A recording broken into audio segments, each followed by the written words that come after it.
করছে, নিয়াত করলাম তো খোদার প্রশংসা করলাম, সানা করলাম খোদার প্রশংসা করলাম, তাসবিহ করলাম খোদার প্রশংসা করলাম, সূরা ফাতিহা করলাম খোদার প্রশংসা করলাম, দ্বিতীয় সূরা পাঠ করলাম খোদার প্রশংসা করলাম, রুকুতে গেলাম খোদার প্রশংসা করলাম, রুকু থেকে দাঁড়িয়েছিলাম খোদার প্রশংসা করলাম, সাজদা করেছি খোদার প্রশংসা করেছি, তাশাহুদে বসেছি খোদার প্রশংসা করেছি, শুধুমাত্র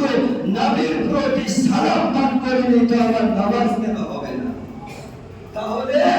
আমার নামাজ কেন হবে না?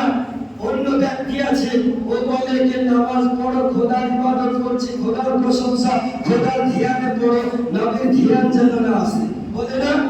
এমন যুক্তি এমন হাদিস দ্বারা প্রমাণ করে দিচ্ছি যত রকমের ভ্রান্ত মতবাদ পোষণকারী এই দুনিয়া